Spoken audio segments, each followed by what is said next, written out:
back. My name is Nick and I have Taylor here with me, and today we're talking about Succession, and we're talking about the pitiful dog Roman, the weak link dog in the cage, and it's gonna be so much fun.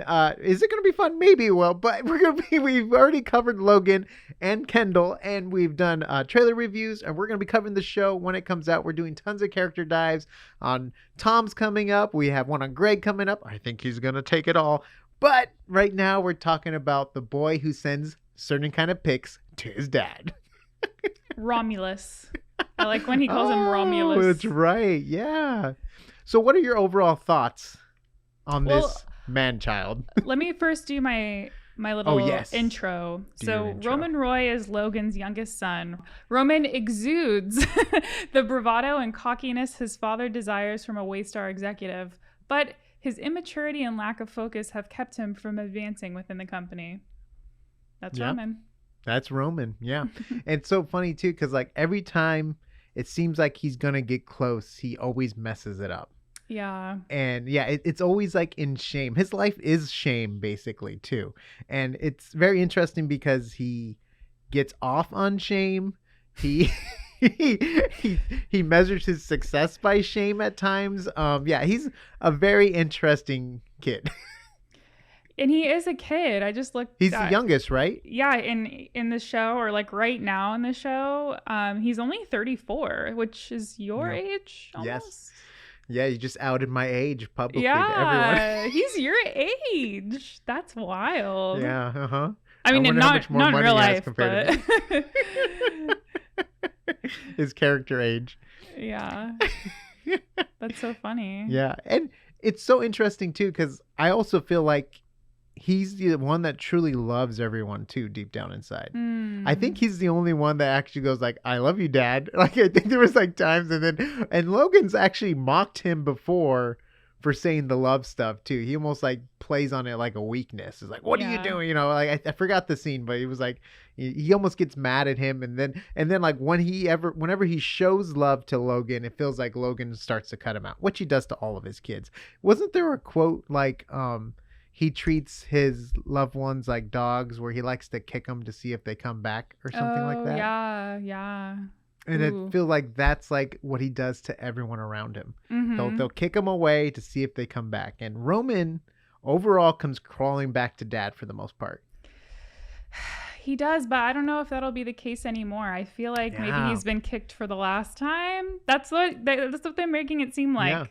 So... You know, though, I think he has validation with his siblings backing him.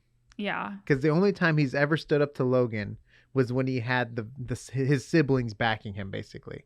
And it's that idea of, and doesn't he even say something at the end too? He's like, "I don't know, love." Like, was it? Remember, there was like a quote like that to Logan. Logan's like, "What are you trying to do? You think I'm just gonna give it to you?" He's like, "I don't know how to love. You're gonna give it to me?" And he's like, "Love," and it's like. He really is looking for love in all the wrong places sometimes. Yeah.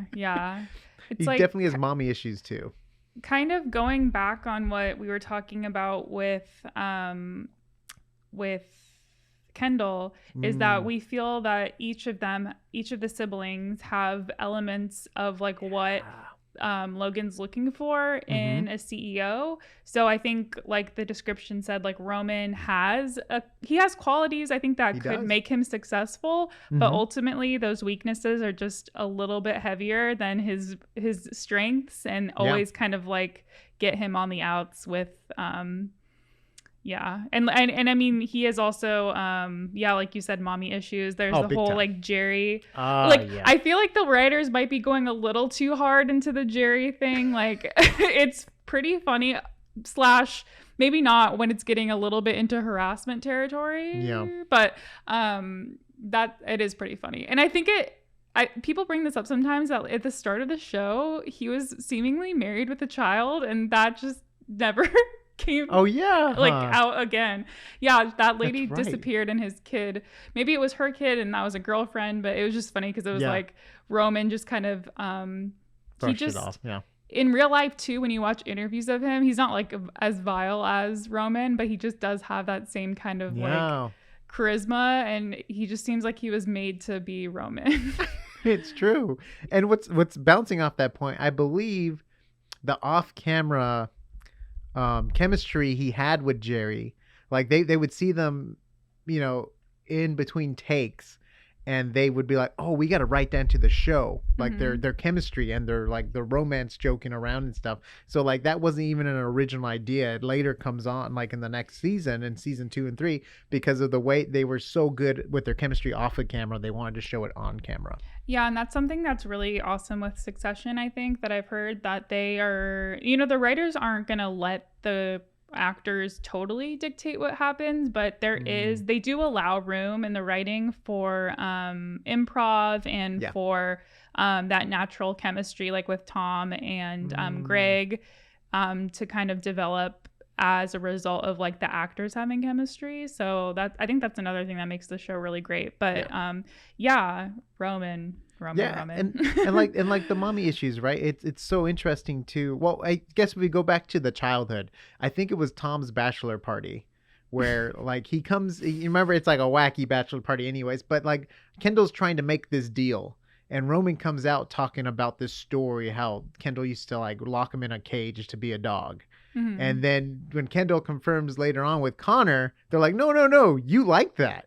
Like, you enjoyed it. And he was like, what's going on? Like, it was like a twisted reality where he enjoys like being treated like a dog. And then we see that with his chemistry with Jerry, and also with his dad. I feel like, this thing where I think Logan, out of all the kids he hits that we've seen in the show, it's only been him.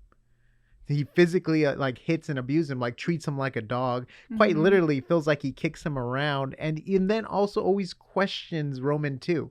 Like, even like in his choice in women, like it's like, don't get me wrong, sending the dick pic to his dad obviously had a huge like, red flag warnings for Logan to not, let him take the throne. But also he was like disgusted that he was into Jerry.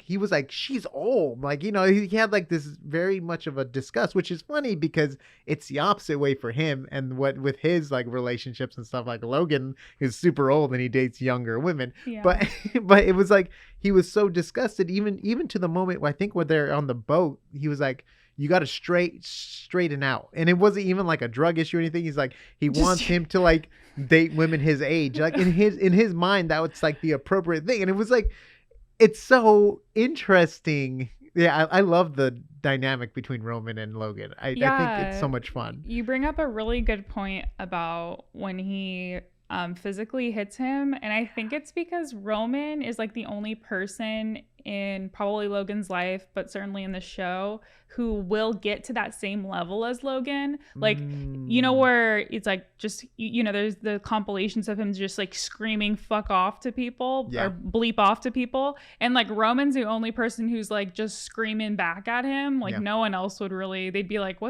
what's wrong with you? But he really gets to that heightened state with him, so they kind of are like it's kind of like that thing of like big personalities clashing. So and what's interesting too, I think he physically fights with Shiv a lot too. Oh yeah. I remember that happening like 2 or 3 times. A couple times actually. You're right. And it's really interesting how he's okay with being that way with people, and even the way he treated the kid in the first episode with the check. Oh, remember the $1 million check scene and all that stuff?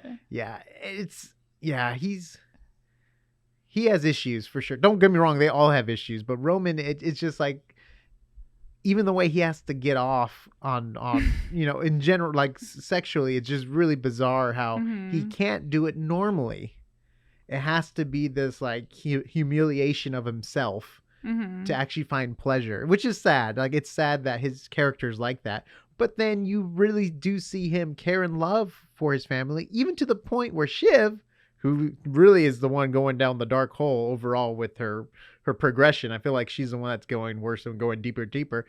When Shiv decides to write that essay or that outing about Kendall, remember, it was like it was even too far for Roman. Roman's like, hey, that's dark. He's like, I can't sign this or be a part of this. Like, even for him, that was like dark. So like, it's so interesting because we're like, Shiv, and you see, but it's like, wow, we see Roman as the darkest sense of humor guy. He makes fun of everyone, maybe to make himself feel better, because of that weird power scale. But it was very interesting to see that flip where he was like, yo, this is too much for me. So yeah, we talked about that with Kendall too, that there seemingly is a line there with Logan. There's no line that can be detected, but we've seen with all three of them to varying degrees, they do have some sort of line of morality, you know, against all odds, like being raised by and becoming billionaires. They still have some sort of line. So yeah, I guess those are what we do connect with them. Overall, they're all bad people,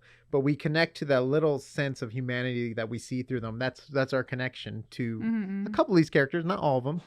Don't really see that in Logan, you know, and I really don't see that in Shiv too. Like, I think we saw that in Shiv in the first season, and she just gets darker and darker because of her desire for power, which is ingrained into all of them, even to the way he would play them against each other as kids and stuff. He was training them all to be killers. And there's that killers thing again, which we mentioned in the Kendall's video. He wants them all to be killers like him. Yeah. Is that the best for childhood development? Probably not. The people, a lot of times people who can most afford therapy are not the ones who seek it, and I think Roman could use that. I know that there's there's a type of therapy people get into where you just are like the in-house therapy for huge like corporations on Wall Street and stuff. So I feel like Waystar should probably look into that, but I don't know if that's really Logan's bag. He would probably pay them off from the beginning to make him look like the good guy anyways. They always no, they do have a therapist come in one time, and then he gets his teeth knocked out in the pool. So so much for that. That's right. That's also when we see the scars on Logan's back. By the way, we did a deep dive on Logan talking about his trauma and why it's reflected on the children. We did one on Kendall. This is Roman. Shiv and Tom are coming up next, so subscribe to get all the updates. I honestly don't think Roman's going to be the one to take it all by himself, at least. Maybe if they team up as a team, they can take it, but honestly, I think Greg's gonna swoop in. I don't have that feeling. Greg's gonna win it all because Greg's a flip-flopper and a chameleon. Anyway, we'll get to that. By the way, if you go to AsArt.space, you can find all of our cool shirts. We have a Cousin Greg shirt. I'm not wearing it today. Today I'm wearing the Shire's Burning. We have a Cousin Greg shirt, and we'll be working on some other cool Succession shirts and artworks and stickers and stuff like that. So go to AsArt.space for audio, video links, and subscribe to stay updated. And by the way, all your comments will be entered at the end of the month to possibly have a chance of winning one of these free shirts. So comment whenever you can in the video. Likes, dislikes, even complaints. They're all entered, believe it or not. And we'll see you on the next AsArt. You like tell someone they win and they're like, I hate you. So, take the shirt. Sure, I'll take the shirt. Dang, Nick. You're such an altruist. You're so forgiving.